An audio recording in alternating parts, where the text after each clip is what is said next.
ಕೊಟ್ಟೂರೇಶ್ವರ ಸಮಾಜ ಸೇವಾ ರತ್ನ ಪ್ರಶಸ್ತಿ ಪ್ರದಾನ. ಗಂಗಾವತಿ ದಕ್ಷಿಣ ಭಾರತ ಗ್ರಾಹಕ ಹಕ್ಕುಗಳ ಸದಸ್ಯರು ಹಾಗೂ ಕರ್ನಾಟಕ ರಾಜ್ಯಾಧ್ಯಕ್ಷ ಇ ಧನರಾಜ್ ಅವರಿಗೆ ಕೊಟ್ಟೂರೇಶ್ವರ ಸಮಾಜ ಸೇವಾ ರತ್ನ ಪ್ರಶಸ್ತಿಯನ್ನ ಮಂಗಳವಾರದಂದು ಪ್ರದಾನ ಮಾಡಲಾಯಿತು. ನಗರದ ಕಲ್ಮಠ ಶ್ರೀ ಚನ್ನಬಸವ ಸ್ವಾಮಿ ಮಹಿಳಾ ಕಲಾ ಮತ್ತು ವಾಣಿಜ್ಯ ಮಹಾವಿದ್ಯಾಲಯದ ವಿದ್ಯಾರ್ಥಿ ಒಕ್ಕೂಟ ಎನ್ಎಸ್ಎಸ್ ಚಟುವಟಿಕೆಗಳ ಉದ್ಘಾಟನೆ ಹಾಗೂ ಪ್ರಥಮ ವರ್ಷದ ವಿದ್ಯಾರ್ಥಿನಿಯರ ಸ್ವಾಗತ ಸಮಾರಂಭವನ್ನು ಸಂಘದ ಸಭಾಭವನದಲ್ಲಿ ಜರುಗಿದ ಕಾರ್ಯಕ್ರಮದಲ್ಲಿ ದಿವ್ಯ ಸಾನ್ನಿಧ್ಯ ವಹಿಸಿದ ಕಲ್ಮಠದ ಕೊಟ್ಟೂರು ಸ್ವಾಮಿಗಳು, ಅಧ್ಯಕ್ಷತೆ ವಹಿಸಿದ ಕೆ ಚನ್ನಬಸಯ್ಯ ಸ್ವಾಮಿಗಳು, ಶರಣೇಗೌಡ ಮಾಲಿ ಪಾಟೀಲ್, ಮಾಜಿ ಶಾಸಕ ಪರಣ್ಣ ಮುನವಳ್ಳಿ, ಎಚ್ಎಂ ಮಂಜುನಾಥ್, ರಾಚಯ್ಯ ಸ್ವಾಮಿ ಸೇರಿದಂತೆ ಒಕ್ಕೂಟದ ಕಾರ್ಯದರ್ಶಿಗಳು ಹಾಗೂ ಸಹಾಯಕರುಗಳು ಆತ್ಮೀಯವಾಗಿ ಸನ್ಮಾನಿಸಿ ಪುಷ್ಪಾರ್ಚನೆ ನಡೆಸಿ ಗೌರವಿಸಿದರು. ಈ ಸಂದರ್ಭದಲ್ಲಿ ಪ್ರಾಚಾರ್ಯರಾದ ಡಾಕ್ಟರ್ ಶರಣಬಸಪ್ಪ ಕೋಲ್ಕಾರ್ ಅವರು ಪ್ರಾಸ್ತಾವಿಕವಾಗಿ ಮಾತನಾಡಿದರು. ಸಂಘದ ವಿವಿಧ ಕಾಲೇಜುಗಳ ಪ್ರಾಚಾರ್ಯರು, ಉಪನ್ಯಾಸಕರು, ಕಲಾ ಮತ್ತು ವಾಣಿಜ್ಯ ಮಹಾವಿದ್ಯಾಲಯದ ವಿದ್ಯಾರ್ಥಿನಿಯರು ಪಾಲ್ಗೊಂಡಿದ್ದರು.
ವಿಕಸನ ವಿಭಾಗ, ಹಾಗೆ ಲಲಿತಕಲಾ ವಿಭಾಗ ಅಂತೇಳಿ, ಫೈನ್ ಆರ್ಟ್ಸ್ ಅಂತ ಹೇಳಿ, ಮತ್ತೊಂದು ಸ್ಪೋರ್ಟ್ಸ್ ಮತ್ತು ಯೋಗ ಅಂತ ಹೇಳಿ 4 ರೀತಿಯ ವಿಭಾಗಗಳನ್ನು ನಮ್ಮಲ್ಲಿ ರಚಿಸಲಾಗ್ತದೆ. ಫೈನಲ್ ಇಯರ್ ವಿದ್ಯಾರ್ಥಿಗಳನ್ನು ಈ ಒಂದೊಂದು ವಿಭಾಗಕ್ಕೆ ಕಾರ್ಯದರ್ಶಿಗಳಾಗಿ ಕಾರ್ಯನಿರ್ವಹಿಸಲಾಗ್ತದೆ. ಇದಕ್ಕಿಂತ ಪೂರ್ವದಲ್ಲಿ ಒಂದು ಮಾತನ್ನು ಹೇಳೋದಾಯ್ತಂದರೆ, ಈ ವಿದ್ಯಾರ್ಥಿ ಒಕ್ಕೂಟದ ಗೌರವಾಧ್ಯಕ್ಷರಾಗಿ ಪ್ರಾಂಶುಪಾಲರು ಕಾರ್ಯನಿರ್ವಹಿಸ್ತಾರೆ. ಕಾರ್ಯಾಧ್ಯಕ್ಷರಾಗಿ ನಾನು ಅಂದರೆ ಡಾಕ್ಟರ್ ಅರ್ಚನಾ ಹಿರೇಮಠ ಅವರು ನಿರ್ವಹಿಸ್ತಾರೆ. ಹಾಗೆ ಪ್ರತಿಯೊಂದು ಸೆಲ್ಲಿಗೂ ಒಬ್ಬ ಸೆಕ್ರೆಟರಿಯನ್ನು ಫೈನಲ್ ಇಯರ್ ವಿದ್ಯಾರ್ಥಿನಿಯರು ವಹಿಸ್ಕೊಂಡಿರ್ತಾರೆ ಮತ್ತು ಸೆಕೆಂಡ್ ಇಯರ್ ಮತ್ತು ಫಸ್ಟ್ ಇಯರ್ ವಿದ್ಯಾರ್ಥಿನಿಯರು ಸದಸ್ಯರಾಗಿ ಕಾರ್ಯನಿರ್ವಹಿಸ್ತಾರೆ. ವುಮೆನ್ ಸ್ಟಡಿ ಡಿಪಾರ್ಟ್ಮೆಂಟಿಗೆ ಸೆಕ್ರೆಟರಿಯಾಗಿ ಬಿಕಾಮ್ ಫೈನಲ್ ಇಯರ್ ವಿದ್ಯಾರ್ಥಿ ಸಹನಾ ಅವರು ನಿರ್ವಹಿಸ್ತಾರೆ. ಮೆಂಬರ್ ಆಗಿ ಗಾಯತ್ರಿ, ಶ್ರೇಯಾ, ಆಯಿಷಾ ಆಫ್ರೀನ್ ಮತ್ತು ಗಿರಿಜಮ್ಮ ಎಸ್ ಇವರು ಸದಸ್ಯರಾಗಿ ಕಾರ್ಯನಿರ್ವಹಿಸ್ತಾರೆ. ಹಾಗೆ ಪರ್ಸನಾಲಿಟಿ ಡೆವಲಪ್ಮೆಂಟ್ ವಿಭಾಗಕ್ಕೆ ಸನ್ಮತಿ ಬಿಕಾಮ್ ಫೈನಲ್ ಇಯರ್ ಇವರು ಸೆಕ್ರೆಟರಿಯಾಗಿ ಕಾರ್ಯನಿರ್ವಹಿಸ್ತಾರೆ. ಮೆಂಬರ್ ಆಗಿ Kaveri BA first year, Ramya BCom second year, Srilakshmi BA first year ಮತ್ತು Rashmi T BCom first year ವಿದ್ಯಾರ್ಥಿನಿಯರು ಕಾರ್ಯನಿರ್ವಹಿಸ್ತಾರೆ. ಹಾಗೆ ಫೈನ್ ಆರ್ಟ್ಸ್ ವಿಭಾಗಕ್ಕೆ ಸೆಕ್ರೆಟರಿಯಾಗಿ ಸಾನಿಯಾ BA ಫೈನಲ್ ಇಯರ್ ವಿದ್ಯಾರ್ಥಿ ಸೆಕ್ರೆಟರಿಯಾಗಿ ಕಾರ್ಯನಿರ್ವಹಿಸ್ತಾರೆ. ಮೆಂಬರ್ ಆಗಿ Saniya BA second year, Lokeshwari BA second year, Saniya BCom second year, Najma, Aliya Parveen, Shivagangamma ಇವರು ಮೆಂಬರ್ಸ್ ಆಗಿ ಕಾರ್ಯನಿರ್ವಹಿಸ್ತಾರೆ. ಹಾಗೆ ಸ್ಪೋರ್ಟ್ಸ್ ಮತ್ತು ಯೋಗ ವಿಭಾಗಕ್ಕೆ ಸೆಕ್ರೆಟರಿಯಾಗಿ ಮುಸ್ಕಾನ್ BA ಫೈನಲ್ ಇಯರ್ ವಿದ್ಯಾರ್ಥಿ ಮತ್ತು ಮೆಂಬರ್ಸ್ ಆಗಿ ಫರೀನ್ ಭಾನು, ಸಾನಿಯಾ ಎಂ, ಭೂಮಿಕಾ ಮತ್ತು ಆಮ್ನಾ ಗುಲ್ಜರ್ ಇವರು ಮೆಂಬರ್ಸ್ ಆಗಿ ಕಾರ್ಯನಿರ್ವಹಿಸ್ತಾರೆ. ಜೊತೆಗೆ ಪ್ರಥಮ ವರ್ಷದ ವಿದ್ಯಾರ್ಥಿಗೆ ಸ್ವಾಗತವನ್ನು ಕೋರಿದ್ದಾರೆ. ನಾನು ಪ್ರಥಮ ವರ್ಷದ ವಿದ್ಯಾರ್ಥಿಗಳಲ್ಲಿ ಒಂದು ಮಾತನ್ನು ಹೇಳೋದಾದ್ರೆ, ವಿದ್ಯಾರ್ಥಿಗಳು ಯಾರೇ ಇರಲಿ ತಾವು ಬಂದಂಥ ಶಾಲೆಯ ಒಂದು ನಿಯಮಗಳನ್ನು ಪಾಲನೆ ಮಾಡೋದ್ರ ಜೊತೆಗೆ ಪಠ್ಯದ ಜೊತೆಗೆ ಪಠ್ಯೇತರ ಚಟುವಟಿಕೆಗಳಲ್ಲಿ ಸಹಿತ ಭಾಗವಹಿಸೋದ್ರ ಮುಖಾಂತರ ಆ ಸಂಸ್ಥೆಯ ಹೆಸರನ್ನು ಉಳಿಸಬೇಕಾಗಿದ್ದು ಸಹಿತ ನಿಮ್ಮೆಲ್ಲರ ಒಂದು ಆದ್ಯ ಕರ್ತವ್ಯ ಅಂತ ಈ ಸಂದರ್ಭದಲ್ಲಿ ಮುಖ್ಯವಾಗಿ ನಾನು ಹೇಳಲಿಕ್ಕೆ ಬಯಸ್ತಾ ಇದ್ದೀನಿ. ಮತ್ತು ವಿದ್ಯಾರ್ಥಿ ಒಕ್ಕೂಟ NSS ಚಟುವಟಿಕೆಗಳ ಬಗ್ಗೆ ಸಹಿತ ಹೆಚ್ಚಿನ ಆದ್ಯತೆ ಕೊಡುವಂಥ ಕಾರ್ಯ ವಿದ್ಯಾರ್ಥಿಗಳಿಂದ ಆಗಬೇಕಾಗಿದೆ ಅನ್ನುವಂಥ ಮಾತನ್ನು ಈ ಸಂದರ್ಭದಲ್ಲಿ ಹೇಳುವುದ್ರ ಜೊತೆಗೆ, ಇವತ್ತಿನ ಯಾವುದೇ ವಿದ್ಯಾರ್ಥಿ ಇರಲಿ, ನಾ ಪದೇ ಹೇಳ್ತಾ ಇರ್ತೀನಿ, ಏನಂದ್ರೆ ಕಲಿತಂಥ ಶಾಲೆಯನ್ನು ಕಲಿಸಿದಂಥ ಗುರುಗಳನ್ನು ಜೀವನದಲ್ಲಿ ಮರಿಬಾರ್ದು. ನೀವು ಎಂಥ ಒಳ್ಳೆಯ ದೊಡ್ಡ ಹುದ್ದೆಯಲ್ಲಿದ್ದರೂ ಸಹಿತ ಈ ಭಾಗದಲ್ಲಿ ಬಂದಾಗ, ಅದರಲ್ಲಿ ಮುಖ್ಯವಾಗಿ ಈ ವಿದ್ಯಾರ್ಥಿನಿಯರು ಏನಂದ್ರೆ ಮುಖ್ಯವಾಗಿ ಬಂದಾಗ, ಇದು ನಾನು ಕಲಿತಂಥ ಶಾಲೆ, ಇವರು ನನಗೆ ಕಲಿಸಿದಂಥ ಗುರುಗಳು ಅನ್ನುವಂಥ ಮನೋಭಾವನೆಯನ್ನು ಮುಖ್ಯವಾಗಿ ಬೆಳೆಸ್ಕೊಳ್ಬೇಕು ಅನ್ನುವಂಥ ಮಾತನ್ನು ಈ ಸಂದರ್ಭದಲ್ಲಿ ಹೇಳುವ ಜೊತೆಗೆ, ವಿಶೇಷವಾಗಿ ಕೊಟ್ಟೂರೇಶ್ವರ ವಿದ್ಯಾರ್ಥಿ ಸಂಘ ಒಂದು ಶೈಕ್ಷಣಿಕ ಕ್ಷೇತ್ರದಲ್ಲಿ ಒಂದು ಒಳ್ಳೆಯ ಸಾಧನೆಯನ್ನು ಮಾಡುವಂಥ ಕಾರ್ಯವನ್ನು ಎಲ್ಲ ನಮ್ಮ ಪದಾಧಿಕಾರಿಗಳು, ಮಾನ್ಯ ಪೂಜ್ಯ ಅಧ್ಯಕ್ಷರು ಸಹಿತ ಮಾಡ್ತಾ ಇದ್ದಾರೆ ಅನ್ನುವಂಥ ಮಾತನ್ನು ಈ ಸಂದರ್ಭದಲ್ಲಿ ಹೇಳುವ ಜೊತೆಗೆ, ವಿದ್ಯಾರ್ಥಿಗಳು ಇದರ ಉಪಯೋಗವನ್ನು ಸರಿಯಾಗಿ ತೆಗೆದುಕೊಳ್ಳಿ, ಮುಂದಿನ ತಮ್ಮ ಭವಿಷ್ಯವನ್ನು ಒಳ್ಳೆಯ ರೀತಿಯಲ್ಲಿ ನಡೆದುಕೊಳ್ಳುವಂಥ ಮಾಡುವಂಥ ಒಂದು ಕೆಲಸವನ್ನು ತಾವು ವಿದ್ಯಾರ್ಥಿಗಳು ಮಾಡ್ರಿ ಅನ್ನುವಂಥ ಮಾತನ್ನು ಈ ಸಂದರ್ಭದಲ್ಲಿ ಹೇಳುವ ಜೊತೆಗೆ, ವಿಶೇಷವಾಗಿ ನಮಗೆಲ್ಲರಿಗೂ ಒಂದು ಹೆಮ್ಮೆ, ಈ ಸಂಸ್ಥೆ ತನ್ನದೇ ಆದಂಥ ಒಂದು ಶೈಕ್ಷಣಿಕ ಕ್ಷೇತ್ರದಲ್ಲಿ ಸಾಕಷ್ಟು ಕಾರ್ಯವನ್ನು ಮಾಡ್ತಾ ಇದೆ ಅನ್ನುವಂಥ ಮಾತನ್ನು ಈ ಸಂದರ್ಭದಲ್ಲಿ ಹೇಳಿ, ಎಲ್ಲರಿಗೂ ವಿಶೇಷವಾಗಿ ವಿದ್ಯಾರ್ಥಿಗಳಿಗೆ ಅಭಿನಂದನೆಗಳನ್ನು ಸಲ್ಲಿಸಿ, ವೇದಿಕೆ ಮೇಲಿದ್ದಂಥ ಎಲ್ಲ ಪೂಜ್ಯರಿಗೆ ಮತ್ತು ಎಲ್ಲರಿಗೂ ಸಹಿತ ನನ್ನ ವಂದನೆಗಳನ್ನು ಸಲ್ಲಿಸಿ ನನ್ನ ಎರಡು ಮಾತು ಮುಗಿಸ್ತಾ ಇದ್ದೀನಿ. ಪ್ರಶಸ್ತಿ ಅಲ್ಲ, ಕಾರಣ ಇಷ್ಟೇ, ನನ್ನ ಲೈಫಲ್ಲಿ ಸುಮಾರು ಒಂದು 20 ರಾಜ್ಯ ಮಟ್ಟದ, ರಾಷ್ಟ್ರ ಮಟ್ಟದ ಅತಿ ದೊಡ್ಡ ಪ್ರಶಸ್ತಿಗಳನ್ನು ನಾನು ಆ ನಯದಿಂದ ಐ ರಿಜೆಕ್ಟೆಡ್ ದೆಮ್ ಅತ್ಯಂತ ಪೂಜ್ಯ ಭಾವನೆಯಿಂದ. ಯಾಕೆ ನನಗೆ ಅನಿಸಿತ್ತು, ನಾನು ಒಂದು ಸಾರಿ ನಾನು ಯಾವಾಗ ಕಂಫರ್ಟಬಲ್ ಫೀಲ್ ಮಾಡ್ತೀನೋ ಆವಾಗ ನಾನು ಪ್ರಶಸ್ತಿಗಳನ್ನು ತಗೊಳ್ಬೇಕು ಅಂತ. ಮೊದಲನೇ ಪ್ರಶಸ್ತಿ ನಾನು ತಗೊಂಡಿದ್ದ ಆಚಾರ್ಯ ರತ್ನ, ಅದು ಜಸ್ಟ್ ಬಿಕಾಸ್ ನಮ್ಮ ಗದಗಿನ ಶ್ರೀಗಳು, ಅಂಧ ಶಾಲೆಯ ಶ್ರೀಗಳು ಹಾಗೂ ಬಾಲ್ಕಿಯ ಶ್ರೀಗಳ ಜೊತೆಗೆ ನನಗೆ ಕೊಟ್ಟಿದ್ದರು ಮೀಡಿಯಾ ಸೆಂಟರ್ ಅವರು. ಅದಕ್ಕಾಗಿ 2024ರಲ್ಲಿ ನಾನು ಮೊದಲ ಬಾರಿ ಆಚಾರ್ಯ ರತ್ನ ಪ್ರಶಸ್ತಿಯನ್ನು ತಗೊಂಡೆ. ಅದು ತಗೊಂಡ್ಮೇಲೆ ಇದು 19ನೇ ಪ್ರಶಸ್ತಿ ಬರೀ ಒಂದು ವರ್ಷದಲ್ಲಿ ನನಗೆ ಕೊಟ್ಟಿದ್ದೆ. ನನಗೆ ಈ ಸಂಸ್ಥೆ ಬಗ್ಗೆ ಯಾಕೆ ಅಷ್ಟು ಪ್ರೀತಿ ಅಂದರೆ, ನಾನು ಯಾವಾಗಲೂ ಹೇಳ್ತಾ ಇರ್ತೀನಿ, this is my second home. ಇಲ್ಲಿರುವ ಪ್ರತಿ ಇಂಚಲ್ಲಿ ನನಗೆ ಅಟ್ಯಾಚ್ಮೆಂಟ್ ಇರ್ತದೆ. ಯಾಕಂದರೆ ನನ್ನ ಬಾಲ್ಯ ಮತ್ತು ಯೌವನದ ಬಹುತೇಕ ದಿನಗಳನ್ನು ನಾನು ಈ ಮೈದಾನದಲ್ಲೇ ಕಳೆದಿರ್ತೀನಿ ಕ್ರಿಕೆಟರ್. ಸೊ ಇದು ಗದ್ದೆ ಇತ್ತು, ಪೂಜ್ಯ ಶ್ರೀಗಳಿಗೆ ಗೊತ್ತಿರ್ತದೆ. ಹಿಂದೆ ಸರೋಜಮ್ಮ ಶಾಲೆ ಬರೀ ಓನ್ಲಿ ಕೇವಲ ಒಂದೇ ಫ್ಲೋರ್, ಇದು ಕಾಂಪೌಂಡ್ಗಳಿರಲಿಲ್ಲ. ನಾವು ಬೆಳಿಗ್ಗೆ ಈ ಮೈದಾನದಲ್ಲಿ ಬಂದರೆ ರಾತ್ರಿ ಹೋಗುವ. ಸೊ ನನ್ನ ಕಾಲೇಜ್ ಅಂದರೆ ನನ್ನ ಇಡೀ ಲೈಫ್ನ ಬೆಸ್ಟ್ ಕಾಲೇಜ್ ಲೈಫ್ಗಳನ್ನು ನಾನು ಕೊಟ್ಟೂರೇಶ್ವರ PU ಕಾಲೇಜ್ನಲ್ಲೇ ನಾನು ಅನುಭವಿಸಿದ್ದು. ಇದು ಇಲ್ಲಿ ಹೇಳಿಲ್ಲ, ನಾನು 2024 ಡಿಸೆಂಬರ್ 23ರಂದು I was in Tokyo, Japan. ಅಲ್ಲಿನ ಯೂನಿವರ್ಸಿಟಿಯಲ್ಲಿ ನನಗೆ ಗೆಸ್ಟ್ ಆಗಿ ಕರೆಸಿದ್ರು ಪ್ರೆಸೆಂಟೇಷನ್ಗೆ. ಆವಾಗ ನಾನು ಓದ್ತಾ ಇದ್ದೀರಿ, ಬಹುಶಃ ಇವರ್ ಲಕ್ಕಿ ಇನಫ್.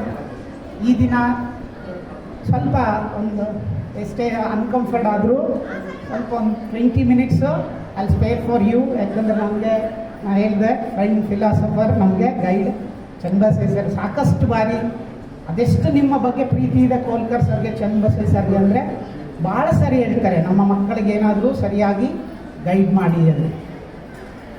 ಡೆಫಿನೆಟ್ಲಿ ನನಗೆ 25-30 ವರ್ಷಗಳ ಟೀಚರ್ ಆಗಿ ನನಗೆ ಅನುಭವ ಇದೆ. ನನ್ನ ವಿದ್ಯಾರ್ಥಿಗಳು ಈ ಇನ್ಸ್ಟಿಟ್ಯೂಟ್ನಲ್ಲಿ ಒಂದು 50 ಜನ ಶಿಕ್ಷಕರಾಗಿ ಕೆಲಸ ಮಾಡ್ತಿರ್ತಾರೆ. ನೀವು ಸುರೇಶ್ ಸರ್ ಇರ್ಬೋದು, ಸುನಂದ ಇರ್ಬೋದು, ಗೀತಾ ಇರ್ಬೋದು, ಇವರೆಲ್ಲ ನನ್ನ ಸ್ಟೂಡೆಂಟ್ಸ್. ಅಂದರೆ ನಾನು ನನ್ನ ಇದರಲ್ಲಿ I am very proud of them. And 158 of my students have been succeeded to get in PhD ತಗೊಂಡು. ಅದರಲ್ಲಿ one of them Suresh sir also one of them who got PhD. So ನಾನಿಲ್ಲಿ ಸಾಕಷ್ಟು ವಿಷಯಗಳು ಚರ್ಚೆ ಮಾಡೋದಿದೆ, ಇನ್ನೊಮ್ಮೆ ಬರ್ತೀನಿ. ಆದರೆ ದಯವಿಟ್ಟು ಈ ಫಂಕ್ಷನ್ನ ಕೇವಲ ನಾವೊಂದು ಸೆಲೆಬ್ರೇಷನು ಅಷ್ಟೇ ಅಲ್ಲದೆ ನಮ್ಮ ಲೈಫ್ಗಾಗಿ, ಯಾಕಂದರೆ ಪೋಸ್ಟ್ ಪ್ಯಾಂಡಮಿಕ್ ಪೀರಿಯಡ್ ಏನಿದೆಯಲ್ಲ, ಈ ಕರೋನಾ ನಂತರದ ಅವಧಿ ಪ್ರಪಂಚವನ್ನು ಅತ್ಯಂತ ಬದಲು ಮಾಡಿರ್ತಕ್ಕಂಥ ಅವಧಿ ಇದೆ. ಮತ್ತು ನನಗೆ ನನ್ನ ಕಲ್ಯಾಣ ಕರ್ನಾಟಕದ ವಿದ್ಯಾರ್ಥಿಗಳ ಬಗ್ಗೆ ತುಂಬ ಹೆಚ್ಚು ಗೊತ್ತಿದೆ. ಯಾಕಂದರೆ 20,000 ವಿದ್ಯಾರ್ಥಿಗಳಿಗೆ ನಾನು ಕಲಿಕೆಯನ್ನು ನೀಡಿದ್ವಿ. 20,000 ವಿದ್ಯಾರ್ಥಿಗಳು. ನಾನು ಎಲ್ಲಾದರೂ ಹೇಳ್ತೀನಿ, ಇಡೀ ಜಗತ್ತಿನಲ್ಲಿ ಅತ್ಯಂತ ಪ್ರತಿಭಾವಂತ ವಿದ್ಯಾರ್ಥಿಗಳು ಎಲ್ಲಾದರೂ ಇದ್ರೆ ಅದು ಕಲ್ಯಾಣ ಕರ್ನಾಟಕದಲ್ಲಿದ್ದಾರೆ. ಇಟ್ಸ್ ಮೈ, ಇದೇನೋ ಆಸ್ಪಿರೇಷನ್ ಅಲ್ಲ ಅಥವಾ ಸುಮ್ಮನೆ ಏನೋ ಹೇಳ್ಬೇಕಂತ ಹೇಳ್ತಾ ಇಲ್ಲ. ಯಾಕಂದರೆ ನಮ್ಮ ಈ ಕ್ಲೈಮೇಟ್ ಇದೆಲ್ಲ ನಮ್ಮಲ್ಲಿ ಏನೋ ಒಂದು ವಿಶೇಷ ಗುಣಗಳನ್ನು ಬೆಳೆಸಿದೆ. ಉದಾಹರಣೆಗೆ ಒಲಿಂಪಿಕ್ಸ್ ಮತ್ತು ವರ್ಲ್ಡಿನ ಯಾವ ಗೇಮ್ಸ್ಗಳನ್ನಾದರೂ ತಗೊಳ್ಳಿ, 100 ಮೀಟರ್ಸ್ ಯಾರು ಗೆಲ್ತಾರೆ, ಬೇರೆ US ಬೇರೆ ದೇಶಗಳು ಗೆಲ್ತಾರೆ. 10,000 20,000 ಮೀಟರ್ಸ್ ಏನು ಓಟ ಇರ್ತದೆ, ಲಾಂಗ್ ಮ್ಯಾರಥಾನ್ ಅಂತ ಹೇಳ್ತಾರೆ, ಅದು ಯಾವಾಗಲೂ ಗೆಲ್ಲುವ ದೇಶಗಳು ಕೀನ್ಯಾ, ಉಗಾಂಡ, ನೈಜೀರಿಯಾ, ಈ ದೇಶಗಳು. ಬಹಳ ಜನ ಗೊತ್ತಿರಲಿ, ಆ ದೇಶಗಳಲ್ಲಿ ತಿನ್ನಲಿಕ್ಕೆ ಆಹಾರ ಇಲ್ಲ. ವಿಶ್ವಸಂಸ್ಥೆಯವರು ಪ್ಯಾಕೆಟ್ಸ್ಗಳನ್ನು ಡ್ರಾಪ್ ಮಾಡ್ತಾರೆ. ಬಟ್ ಒಲಿಂಪಿಕ್ಸ್ಗಳಲ್ಲಿ ಲಾಂಗ್ ರನ್ನನ್ನು ಅವರೇ ಮಾಡ್ತಾರೆ. ಯಾಕೆಂದರೆ ಆ ಭೂಮಿಯ ಮೇಲೆ ಮಗು ಒಂದು ಸಾರಿ ಬಿತ್ತು ಅಂದರೆ ಕಷ್ಟದಲ್ಲೇ ಹುಟ್ಟುತ್ತೆ, ಆಹಾರ ಇದೆ, ಸಸ್ಟೈನಬಿಲಿಟಿ ಅವನಿಗೆ ಭಾಳ ಬಂದಿರ್ತದೆ. ಲಾಂಗ್ ಮ್ಯಾರಥಾನ್ಸ್ಗೆ ಅವರು ಫಿಸಿಕಲಿ ರೆಡಿಯಾಗೇ ಪ್ರಕೃತಿ ಅವರನ್ನು ಕೊಟ್ಟಿರ್ತಾರೆ. ಹಾಗೆ ಕಲ್ಯಾಣ ಕರ್ನಾಟಕದಲ್ಲಿ ಹುಟ್ಟಿರೋ ನಮ್ಮಲ್ಲಿ ಕೆಲವೊಂದು ವಿಶೇಷ ಗುಣಗಳು ಇದ್ದಾವೆ. ಆದರೆ ಹೇಳ್ತಾರಲ್ಲ, ಬೆಸ್ಟ್ ಇದ್ದಾರೆ ನಮ್ಮ ಹುಡುಗರು, ಸ್ವಲ್ಪ ಸುಳಿ ಸುಮಾರು ಅಂತ ಹೇಳ್ತಾರೆ. ಕಾಲನು ಬಹಳಷ್ಟು ಬದಲಾಗಿದೆ. ಆದರೆ we are not understanding what. ಏನಂದರೆ ಸಮಸ್ಯೆ ಏನಾಗಿದೆ, ಸೋಷಿಯಲ್ ಮೀಡಿಯಾದಲ್ಲಿದ್ದೀವಿ, ಜಗತ್ತಿನಲ್ಲಿ ಏನೋ ನಡೀತಾ ಇದೆ, ನಮ್ಗೆ ಏನೇನೂ ಗೊತ್ತಿಲ್ಲ. ನಮ್ಮ ಸ್ಟೂಡೆಂಟ್ಸ್ಗೆ ಏನೂ ಗೊತ್ತಿಲ್ಲ, ನಿಜವಾಗ್ಲೂ ಸುಮ್ಮನೆ ಮಾತಾಡ್ತಾರೆ, ಟೈಮ್ ವೇಸ್ಟ್. ಏನು ಕಮ್ ಒಂಥರ ಏನಂದರೆ, ನಾನು ಯಾರಪ್ಪ ನಮ್ಮ ವಿದ್ಯಾರ್ಥಿಗಳಂದರೆ ಉಣ್ಣುವ, ನಡೆದಾಡುವ, ಮಾತನಾಡುವ ಬೊಂಬೆಗಳು. ಇವ್ರಿಗೆ ಇದಿಲ್ಲ, ಲೈಫ್ ಇಲ್ಲ. ತಿನ್ನೋದು TV ನೋಡ್ತಾ ತಿಂತಾ ಇರ್ತಾರೆ, ಬೆಳಿಗ್ಗೆ ನೋಡ್ತಿರಲ್ಲ, ಏನೋ ತಿನ್ನೋದು. ನಡೀರಿ ಅಂದರೆ ಹಿಂಗೆ ನಡೀತಾರೆ. ಆಟ ಆಡ್ಲಿಕ್ಕೆ ಯಾರೋ ಸರ್ ಕರೆದು ಬಿಟ್ಟರೆ ಒಂದು 10 ಜನ ಬರಲ್ಲ ಇದರಲ್ಲಿ.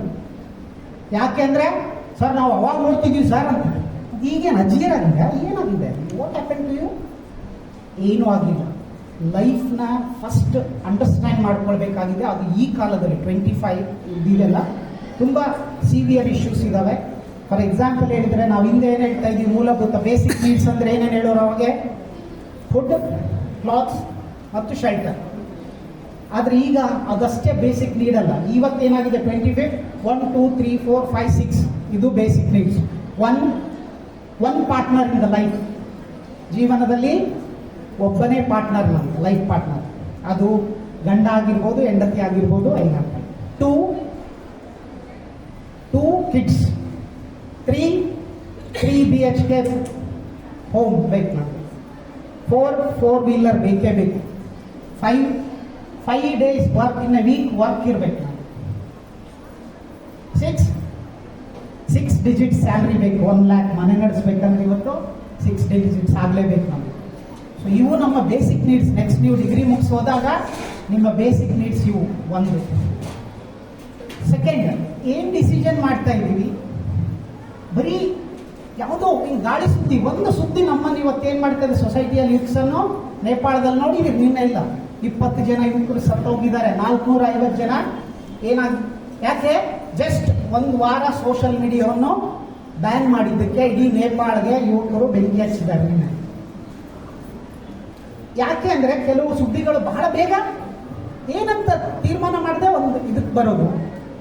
ಏನು ಟೀಚರ್ಸ್ ಏನು ಹೇಳಿದ್ರು ಕೇಳೋದಿಲ್ಲ, ತಮ್ಮದೇ ಸೋಷಲ್ ಮೀಡಿಯಾದಲ್ಲೇ. ಸೊ ಇವು ಬಹಳಷ್ಟು ಈ ಹರಿಬರಿ ಲೈಫಲ್ಲಿ ಡಿಸಿಷನ್ಸ್ಗಳನ್ನು ಪ್ರಾಪರಾಗಿ ಮಾಡ್ತಾ ಇಲ್ಲ. ದಯವಿಟ್ಟು ನಾನು ನಿಮ್ಗೆ ಹೇಳೋದಿಷ್ಟೇ, ಬಿಸ್ಮಾ ಫಹೀದ್ ಅಂತ ನನಗೆ ಸ್ಕ್ರೀನ್ ಇದ್ದಿದ್ರೆ ನಾನು ಇವತ್ತು ತೋರಿಸ್ತಾ ಇದ್ದೆ. In the month of April 2025 ಅವ್ರದ್ದು ಇನ್ಸ್ಟಾಗ್ರಾಮ್ ಯಾರಾದರೂ ತೆಗೆದು ನೋಡ್ರಿ, ಬಿಸ್ಮಾ ಫಹೀದ್, ಡೆಲ್ಲಿ ಯೂನಿವರ್ಸಿಟಿಯ ಸ್ಟೂಡೆಂಟು. ಭಾಳ ಇಂಪಾರ್ಟೆಂಟ್, ನೀವೆಲ್ಲ ಮನೆಗೆ ಹೋಗಿ ನೋಡಿ, ಇದನ್ನು ಡಿಸೈಡ್ ಮಾಡಬೇಕು ನಾವೇನಾಗಬೇಕು ಅಂತ. ಅವಳು 10 ಗೋಲ್ಡ್ ಮೆಡಲ್ಗಳನ್ನು ತಗೊಂಡಿದ್ದಾಳೆ ತನ್ನ ಡಿಗ್ರಿ ಮತ್ತು ಮಾಸ್ಟರ್ ಡಿಗ್ರಿಯಲ್ಲಿ. She got 10 gold medals, 50 certificate ಕೋರ್ಸಸ್ಗಳು, ಬೇರೆ ಬೇರೆ ಸರ್ಟಿಫಿಕೇಟ್ ಕೋರ್ಸ್ಗಳು. ಬಟ್ ಅವಳು ಸೋಷಲ್ ಇನ್ಸ್ಟಾಗ್ರಾಮಲ್ಲಿ ಏನು ಹಾಕಿದ್ಲಂದ್ರೆ ಅವಳಿಗೆ ಜಾಬ್ ಸಿಗ್ತಾ ಇಲ್ಲ. ಜಾಬ್ ಬಿಡಿ, ಒಂದು ಏನು ಬೇಸಿಕ್ ಸ್ಟೈಫಂಡ್ಸ್ಗಳು ಸಿಗ್ತಿಲ್ಲ ಅಂತೇಳಿ ಏಪ್ರಿಲ್ 2025 ಇವಾಗಲೂ ಬಿಸ್ಮಾ BISMA ಫಹೀದ್ FAHEED ಅಂತ ಹೊಡೆದ್ರೆ ನಿಮ್ಮ ಮುಂದೆ ಅದು ಕ್ಲಿಯರ್ ಪಿಕ್ಚರ್ ಬರ್ತದೆ. ಇವತ್ತು ಎಲ್ಲರೂ ತಿಳ್ಕೊಳ್ಬೇಕು, ಯಾಕಂದರೆ ನಾನು ಯಾವತ್ತೂ ಯಾವುದೇ ಸಂಸ್ಥೆ ಈಗ ಗೋಲ್ಡ್ ಮೆಡಲ್ಸ್ ಬಂದಿದೆ, ಟಾಪರ್ಸ್ ಬಂದಿದ್ದಾರೆ, ರ್ಯಾಂಕ್ಸ್ ಬಂದಿದ್ದಾರೆ ಅಂದಾಗ ನಾನು ವಿಶ್ ಮಾಡಲ್ಲ. ಕೆಲವೊಬ್ರಿಗೆ ಅದು ತಪ್ಪರ್ಥ ಆಗ್ತದೆ. ಯಾಕೆ ಬಿಸ್ಮಾ ಫಹೀದ್ ನಿಮ್ಗೆ ಎಕ್ಸಾಂಪಲ್ ಹೇಳ್ತಿದ್ದೀನಿ ಅಂದರೆ, ಗೋಲ್ಡ್ ಮೆಡ್ಲು ಮತ್ತು ಬರೀ ಇದು ಮಾರ್ಕ್ಸ್ಗಳು ಇವತ್ತು ನಿಮಗೆ ಲೈಫ್ ಕೊಡೋದಿಲ್ಲ. ಹಾಗಂತ ಚಲೋ ಆಯ್ತು ಬಿಡಿ ಸರ್, ನಾವು ಭಾಳ ಕಷ್ಟಪಟ್ಟು ಎಕ್ಸಾಮ್ ಬರೀತಾ ಇದ್ವಿ, ಇನ್ನು ಮುಂದೆ ಬರೆಯಲ್ಲ ಅಂತಲ್ಲ, ಅದು ಅಲ್ಲ ಮೆಸೇಜ್. ಯಾಕಂದ್ರೆ ನಾವು ಏನಾದರೂ ಹೇಳಿದರೆ ಏನೋ ಮೆಸೇಜ್ ತಗೊಳ್ತಾರೆ ಹುಡುಗರು. ಸೊ ನಾನು ಹೇಳೋದು, ಇವತ್ತು ಏನು ಕೇಳ್ತಾ ಇದೆ ಪ್ರಪಂಚ ನಿಮ್ಮಿಂದ ಅಂದರೆ ಒಂದು ಸ್ಕಿಲ್ಸ್. ಓಕೆ, ಪ್ರಾಕ್ಟಿಕಲ್ ಸ್ಕಿಲ್ಸ್ ಬೇಕು. ಪ್ರತಿಯೊಂದರಲ್ಲಿ ಪ್ರಾಕ್ಟಿಕಾಲಿಟಿ ಸ್ಕಿಲ್ಸ್ ಬೇಕು. ನೀವೇನು ಓದಿರ್ತೀರೋ ಅದನ್ನಲ್ಲಿ ಅಪ್ಲೈ ಮಾಡುವಂಥ ಪ್ರಾಕ್ಟಿಕಲ್ ಸ್ಕಿಲ್ ಬೇಕು. Second, problem solving. ಪ್ರಾಬ್ಲಮ್ಗಳನ್ನು ಸಾಲ್ವ್ ಮಾಡೋ ಇದಿರಬೇಕು. ಏನೇ ಇಲ್ಲಿ ಒಂದು ಸಮಸ್ಯೆ ಇದೆ ಅಂದರೆ ಅದನ್ನು ಸಾಲ್ವ್ ಮಾಡಬೇಕು. ಆ ಸಾಲ್ವಿಂಗ್ ನೇಚರ್ನ ತಗೊಳ್ಬೇಕು. ಬರೀ ಪ್ರಾಬ್ಲಮ್ಸ್ ಬಗ್ಗೆ ಮಾತಾಡಬಾರ್ದು. ಆ 2 ಸ್ಕಿಲ್ಸ್ಗಳು ಯಾರು ಇರ್ತದೋ ಅವ್ರಿಗೆ ಮಾತ್ರ ಇವತ್ತು ಜಾಬ್ಸ್ ಇರ್ತವೆ. Sky is the limit for them. ಅದು ಬಿಟ್ಟು ಯಾರು ಓನ್ಲಿ ಲಾಸ್ಟ್ 15 ದಿನ ಇದ್ದಾಗ ಹಗಲು ರಾತ್ರಿ ಓದಿ ಬರೀ ಮಾರ್ಕ್ಸ್ ತಗೊಂಡು ಅವ್ರಿಗೆ ಬರೀ ಒಂದು ದಿನ ಅದು ಫ್ಲೆಕ್ಸ್ನಲ್ಲಿ ಹಾಕ್ತಾರೆ, ಒಂದು ಸ್ವಲ್ಪ ದಿನ ಎಲ್ಲರೂ ಕಂಗ್ರ್ಯಾಚುಲೇಷನ್ಸ್ ಹೇಳ್ತಾರೆ ಹೊರತು. ನಮ್ಮ ಹೈದರಾಬಾದ್ ಕರ್ನಾಟಕದ ಒಂದು ಕಾಲೇಜ್ ಇದೆ ಕೊಟ್ಟೂರಿನಲ್ಲಿ, ಬಿಂದು ಅಂತೇಳಿ ಒಂದೇನೋ ಕಾಲೇಜ್ ಇರಬೇಕು, ಹಿಂದೂ ಕಾಲೇಜು ಬಿಂದು. I was the guest once. ಕರ್ನಾಟಕದಲ್ಲಿ ಸತತ 10 ವರ್ಷಗಳು ಆರ್ಟ್ಸ್ನಲ್ಲಿ ಟಾಪ್ 1 ರ್ಯಾಂಕ್ ಅದೇ ಕಾಲೇಜಿಗೆ ಬಂದಿದೆ. 4 ರ್ಯಾಂಕ್ ಬರ್ತದೆ. ನಾನು ಹೋದಾಗ ಲಾಸ್ಟ್ ಇಯರ್ ಫಸ್ಟ್ ರ್ಯಾಂಕ್ ಬಂದಿರೋ ಸ್ಟೂಡೆಂಟ್ ಎಲ್ಲಿದ್ದಾಳೆ ಅಂತ ಹೇಳಿದರೆ, ಅವಳು ಒಬ್ಬ VA ವಿಲೇಜ್ ಅಕೌಂಟೆಂಟ್ ಆಗಿ ಟೆಂಪ್ರರಿ ಕಾಂಟ್ರಾಕ್ಟ್ ಬೇಸ್ ಮೇಲೆ ಜಾಬ್ ಮಾಡ್ತಾರೆ. ನೋಡಿ, ರ್ಯಾಂಕ್ ಸ್ಟೂಡೆಂಟ್. ಇದು ಪ್ರಾಬ್ಲಮ್ ಎಲ್ಲಿ ಅಂದರೆ ಕಾಲೇಜ್ದ ಅಂದರೆ ಇಲ್ಲ, ಕಾಲೇಜು ಅವಳಿಗೆ ಚೆನ್ನಾಗಿ ಕಲಿಸಿದೆ, ಆದರೆ ಪ್ರಾಕ್ಟಿಕಲ್ ನಾಲೆಜ್ನಲ್ಲಿ ನಾವು ಇದ್ದೀವಿ. ದಯವಿಟ್ಟು ಎಲ್ಲ ಸ್ಟೂಡೆಂಟ್ಸ್ಗಳು ಈ ಕ್ಷಣದಿಂದ, this is the greatest memorable day, decisions ಮಾಡಬೇಕು ನಿಮ್ಮ ಲೈಫ್ ಬಗ್ಗೆ.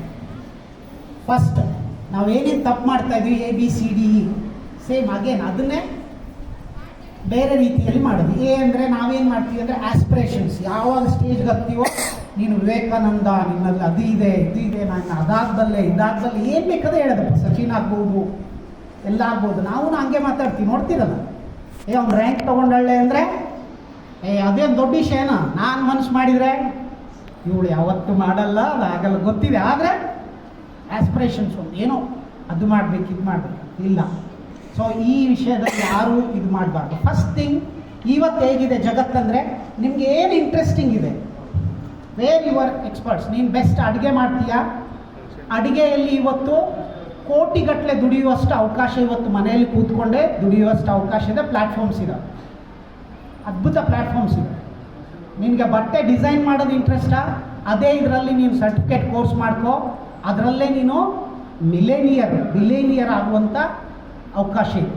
ನೀನು ಸ್ಪೋರ್ಟ್ಸಲ್ಲಿ ಬೆಸ್ಟ್ ಇದೆಯಾ, ಅದೇ ಆಗು. ಸೊ ನೀನು first you understand yourself. ಇಲ್ಲೇನಾಗಿದೆ ಸಮಸ್ಯೆ ಅಂದರೆ, ಎಲ್ಲರ ಬಗ್ಗೆ ಗೊತ್ತಾದ್ರೆ ನನ್ನ ಬಗ್ಗೆ ನನಗೆ ಗೊತ್ತಿಲ್ಲ. ಸಮಸ್ಯೆ ಇದು. ಏನು ಹೇಳಿದ್ದೀರಿ, ಮತ್ತು ಒಬ್ಬರ ಮೇಲೆ ಒಬ್ಬರು ಕಂಪ್ಯಾರಿಸನ್ ಮಾಡ್ಕೊಳ್ಬೇಡಿ. ಹುಡುಗಿರಿಗಿರೋ ದೊಡ್ಡ ರೋಗ ಏನಂದರೆ, ಹೆಂಗಿದ್ರು ಹಿಂಗೆ ಪಕ್ಕ ನೋಡ್ತಾರೆ, ಗಿಡ್ಡಿದ್ದವ್ರು ಎತ್ತರ ನೋಡಿ ಅಳೋದು, ಕೆಳಗಿದ್ದವ್ರ ದಪ್ಪ ನೋಡಿ. ನಾವು 700 ಕೋಟಿ ಜನನೂ ಡಿಫ್ರೆಂಟ್ ಇದ್ದೀವಿ. ಅದಕ್ಕೆ ಎಕ್ಸಾಂಪಲ್ ನಮ್ಮ ಫಿಂಗರ್ ಪ್ರಿಂಟ್ಸ್. 700 ಕೋಟಿ ಜನರಲ್ಲಿ ಒಬ್ಬರದ್ದು ಫಿಂಗರ್ ಪ್ರಿಂಟ್ಸು ಸೇಮ್ ಇರೋದಿಲ್ಲ. ಅದಕ್ಕೆ my humble request to you people, ಎಲ್ಲರಿಗೂ ರಿಕ್ವೆಸ್ಟ್ ಏನಂದರೆ, ನಾನು ಜಸ್ಟ್ ಶಾರ್ಟ್ ಇದರಲ್ಲಿ ಕೆಲವು ವಿಷಯಗಳನ್ನು ನಿಮಗೆ ಪ್ರೆಸೆಂಟ್ ಮಾಡಿದ್ದೀನಿ. ನೆಕ್ಸ್ಟ್ ಡೇಸ್ನಲ್ಲಿ ನಾನು frequently I have told you this is my institution, I will be available. Okay, ನಾವು ಈ ಬಾರಿ ನಮ್ಮ ಭಾಗದಿಂದ ಸೂಪರ್ 50 ಅಂತೇಳಿ ಒಂದು IAS ಬ್ಯಾಚಸ್ ಮಾಡ್ತಾಯಿದ್ದೀವಿ. 1 ಇಯರ್ ಕೋರ್ಸ್ 50 ಜನಕ್ಕೆ ಕಲ್ಯಾಣ ಕರ್ನಾಟಕದ, ಅದು ವಿಶೇಷವಾಗಿ ಹುಡುಗಿರಿಗಾಗಿ ಮಾಡಬೇಕು ಅಂತ ನನ್ನ ಹಂಬಲ ಇದೆ. ಯಾಕೆಂದರೆ ನನ್ನ ವಿದ್ಯಾರ್ಥಿಗಳು 7 ಜನ IAS ಆಗಿದ್ದಾರೆ. ಪ್ರೆಸೆಂಟ್ ನನ್ನಲ್ಲಿ ಕಲ್ತಿರ್ತಕ್ಕಂಥ 7 ಜನ IAS ಸ್ಟೂಡೆಂಟ್ಸ್ ಇದ್ದಾರೆ.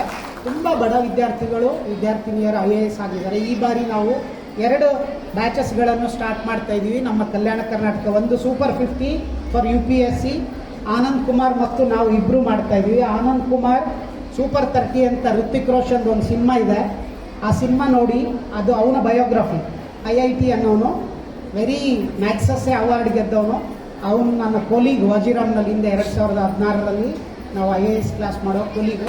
ಅವರಿಬ್ಬರು ಸೇರಿಕೊಂಡು ಹಿಂದೆ ಅವನು ಬಿಹಾರದಲ್ಲಿ ಅಂಥ ಹಿಂದುಳಿದ ಪ್ರದೇಶದಲ್ಲಿ ಮಾಡಿ ತೋರಿಸಿದ್ದಾನೆ. ನಾವು ನಮ್ಮ ಕಲ್ಯಾಣ ಕರ್ನಾಟಕದಲ್ಲಿ ಮಾಡಬೇಕು ಅಂತೇಳಿ ಈ ವರ್ಷದಿಂದ ನಾವು 1 ವರ್ಷ ಸೂಪರ್ 50 ಜನಕ್ಕೆ UPSC ಟ್ರೈನಿಂಗ್ ಮಾಡ್ತಾಯಿದ್ದೀವಿ. ಕೋಚಿಂಗ್ ಆಫ್ಲೈನ್ ಮತ್ತು ಆನ್ಲೈನ್ ಕೋಚಿಂಗ್ ಮಾಡ್ತಾಯಿದ್ದೀವಿ. ಸೊ ಬಹುತೇಕ ನನ್ನ ಮೊದಲ ಆದ್ಯತೆ ನಮ್ಮ ಕೊಟ್ಟೂರೇಶ್ವರ ವಿದ್ಯಾರ್ಥಕ ಸಂಘ ಇರ್ತದೆ. Definitely will be there. And super 30 ಅಂತೇಳಿ ಸ್ಪೋಕನ್ ಇಂಗ್ಲೀಷ್ ಒಂದು ಕ್ಲಾಸಸ್ಸು ಪ್ಯಾಕೇಜ್ ಶುರು ಮಾಡ್ತಾಯಿದ್ದೀವಿ ನಾವು, ಸಾಫ್ಟ್ವೇರ್ ಎಲ್ಲ ರೆಡಿ ಮಾಡಿಕೊಂಡು. ಸೊ ಅದನ್ನು ಸಹ ನಾನು ನಮ್ಮ ಸಂಸ್ಥೆಗೆ ನಮ್ಮ ಮೂಲಕ ಸಹಕಾರಕ್ಕೆ ಮಾಡ್ತೀವಿ. ಓನ್ಲಿ ಥಿಂಗ್, ಡೆಫಿನೆಟ್ಲಿ ಇಲ್ಲಿ ಕೂತ ಎಲ್ಲರೂ ಮುಂದೆ ಈ ಸಮಾಜಕ್ಕೆ ಮತ್ತು ಈ ದೇಶಕ್ಕೆ ಅದ್ಭುತ ಕೊಡುಗೆಗಳನ್ನು ಕೊಟ್ಟೇ ಕೊಡ್ತಾರೆ. ಜಸ್ಟ್ ಓನ್ಲಿ ಥಿಂಗ್, ದೃಷ್ಟಿಯಂತೆ ಸೃಷ್ಟಿ. ಮೊದಲು ನಮ್ಮ ದೃಷ್ಟಿಯನ್ನು ನಾವು ಬದಲು ಮಾಡ್ಕೊಳ್ಳೋಣ. Be strong, be happy all the time and B bold in this dark, at this dark stage of society. Be bold, be strong and hold your own identity and character throughout your life. Definitely ಒಬ್ಬ ಹುಡುಗಿ the best ಅಂತ ಆದರೆ definitely ಒಂದು family, ಒಂದು society, ಒಂದು country best ಆಗ್ತದೆ. ನೀವೇನಾದರೂ decide ಮಾಡಿದರೆ ಮುಂದಿನ 10 ವರ್ಷಗಳಲ್ಲಿ ಖಂಡಿತ ಭಾರತ ವಿಶ್ವಗುರು ಆಗ್ತದೆ. ಈ ಸಮಾಜಕ್ಕೆ ನೀವೆಲ್ಲ ವಿಶ್ವ ಮಾತೆಯರಾಗಿ ಅಂತೇಳಿ ಹಾರೈಸ್ತಾ, all the best to you and very very humble thanks to Kotturaeshwara Vidyavartak Sangha for giving me this wonderful opportunity to share my experiences with young minds. Thank you one and all. Thank you. So ನೀವು if you want to complete the MBBS ನಾನು ಮಾಡ್ದಂಗೆ ನೀವು ಮಾಡಬೇಕು ಅಂತ ಹೇಳ್ತಾರೆ ಅವರು. First thing ಅಂತ ಹೇಳಿ ಅಲ್ಲಿ ಒಂದು ಯೂರಿನಲ್ಸ್ ಇಟ್ಟಿರ್ತಾರೆ, ರಿಸರ್ಚ್ ಮಾಡಿದ್ದು ಒಂದು ಗ್ಲಾಸ್ ಇಟ್ಟಿರ್ತಾರೆ. ಆ ಗ್ಲಾಸ್ದಲ್ಲಿ ಬೊಳ್ಳಿಟ್ಟು ಅವ್ರು ಬಾಯಲ್ಲಿ ಇಟ್ಕೊತಾರೆ. So if you want to complete MBBS ಅಂದರೆ ನಾನು ಹೇಳ್ದಂಗೆ ನೀವು ಮಾಡಿದ್ರೆ MBBS ಕಂಪ್ಲೀಟ್ ಆಗುತ್ತೆ ಅಂದ ತಕ್ಷಣ ಸ್ಟೂಡೆಂಟ್ಸ್ ಏನು ಮಾಡ್ತಾರೆ, ಯೂಶ್ವಲಿ ತಮ್ಮ ಲೆಕ್ಚರ್ಸು ಪ್ರೊಫೆಸರ್ಸ್ ಏನು ಹೇಳ್ತಾರೆ ಅದನ್ನು ಡೆಫಿನೆಟ್ಲಿ ಮಾಡ್ತಾರಿಲ್ಲ. ಸರ್ ಇದು ಅಂತಂದರೆ ಎಂಪ್ರೆಸಿಂಗ್ ಆಕೈತೆ, no you have to do if you have to complete your MBBS ಅಂದ ತಕ್ಷಣ ಅವಾಗ ಏನು ಮಾಡ್ತಾರೆ, ಎಲ್ಲ ಸ್ಟೂಡೆಂಟ್ಸು ಅವರು ಬಳ್ಳು ಕೈ ಇಡ್ತಾರೆ, ಅದನ್ನು ಯೂರಿನಲ್ಸ್ ಇಟ್ಟು ಬಾಯಲ್ಲಿ ಇಟ್ಕೊಳಕ್ಕೆ ಹೋಗ್ತಾ ಇರ್ತಾರೆ. ಅವಾಗ ಸ್ಟಾಪ್ ಅಂತ ಹೇಳ್ತಾರೆ ಪ್ರೊಫೆಸರ್. ಎಲ್ಲರೂ ಶಾಕ್ ಆಗುತ್ತೆ, ಅವ್ರು ಇಟ್ಕೊಳಲ್ಲ, ಬಟ್ ಅವರು ಪ್ರೊಫೆಸರ್ ಇಟ್ಕೊಂಡಿರ್ತಾರೆ ಬಾಯಲ್ಲಿ. ಯಾಕೆ ಅಂತಂದರೆ ಸಿಂಪಲ್ ಅಷ್ಟೇ, ನಾನು ಈ ಬೊರಳಿಟ್ಟು ಯೂರಿನಲ್ಸಲ್ಲಿ ಈ ಬೊರಳು ಬಾಯಲ್ಲಿ ಇಟ್ಕೊಂಡಿದ್ದೀನಿ, ನೀವೇನು ಮಾಡಿದ್ರಿ ಇದೇ ಬೊರಳು ಇಟ್ಕೊಂಡು ಇದೇ ಬೊರಳು ಬಾಯಲ್ಲಿ ಇಟ್ಕೊತಾ ಇದ್ದೀರಿ. ಅಂದರೆ when you are in a classrooms you have to be alert, observation correct ಇರಬೇಕು ಅಂತೇಳಿ. This is the moral of the story. ಕ್ಲಾಸಲ್ಲಿ ಕೂತ್ಕೊಂಡಿರ್ತಾರೆ, ಬಾಡಿ ಎಲ್ಲ ಇಲ್ಲಿದೆ ನಿಮ್ಮದು, ಬಟ್ ಮನಸ್ಸೆಲ್ಲೋ ಒಂದು ಕಡೆ ಇರುತ್ತೆ. That should be not like that. ಬಾಡಿನೂ ಇಲ್ಲಿರಬೇಕು, ಮನಸ್ಸು ಇಲ್ಲಿರಬೇಕು. ಕ್ಲಾಸಲ್ಲಿ ಏನು ಹೇಳ್ತಾ ಇದ್ದಾರೆ ಅಂತ ಸೀರಿಯಸ್ ಆಗಿ ಕೇಳಬೇಕು. ಅವತ್ತೇ ಮಾಡಿಬಿಟ್ರೆ ಡೆಫಿನೆಟ್ಲಿ ಸರ್ ಹೇಳ್ದಂಗೆ ನಥಿಂಗ್ ಈಸ್ ಇಂಪಾಸಿಬಲ್. ಸೊ ಇದು ಒಂದು important aspect. Another aspect like Japan ಹೋಗಿದ್ದಾರೆ ಸರ್ ಅಂತ ಹೇಳಿದ್ರು ಅವರು. ಜಪಾನ್ ಸ್ಟೋರಿ ಅಂತ ಹೇಳ್ಬೇಕಂದ್ರೆ ಅಲ್ಲಿ 6 ಇಯರ್ 6 ವರ್ಷದ ಒಂದು ಹುಡುಗಿ ತನ್ನ ಶಾಲೆಗೆ ತಾನು ಒಬ್ಬಳೇ ಮೆಟ್ರೋಗೆ ಹೋಗಿ ಸ್ಕೂಲಿಗೆ ಹೋಗಿ ಸ್ಕೂಲ್ ಕಂಪ್ಲೀಟ್ ಮಾಡ್ಕೊಂಡು ಬರ್ತಾಳೆ. Only 6 years. ನೀವಿಲ್ಲಿ ಡಿಗ್ರಿ ಫಸ್ಟ್ ಇಯರ್ ಇದ್ದೀರಾ, ಆ್ಯಂಡ್ ಇವತ್ತು ನೀವು ಹಾಕ್ಕೊಂಡಿರೋ ಸ್ಯಾರಿಗಿರಿ ನೋಡಿದ್ರೆ ನಿಮ್ಮ ಪೇರೆಂಟ್ಸ್ಗೆ ಎದುರ್ಕೊಂಡ್ಬಿಡ್ತಾರೆ. ಏನಪ್ಪ ನಮ್ಮ ಹುಡುಗಿ ಇಷ್ಟು ದೊಡ್ಡವಳು ಕಾಣಿಸ್ತಾ ಇದ್ದಾಳೆ, ಹೊರಗಡೆ ಹೋದ್ರೆ ಯಾರು ಕಲೆ ಬೀಳ್ತಾರೋ ಏನು ಕತೆ ಅಂತೇಳಿ ಪೇರೆಂಟ್ಸ್ನು ಬಂದುಬಿಟ್ಟು ಹೋಗಿರ್ತಾರೆ ನೀವು ಭಾಳಷ್ಟು ಮಂದಿ, ಹೌದಾ? ಡೆಫಿನೆಟ್ಲಿನ.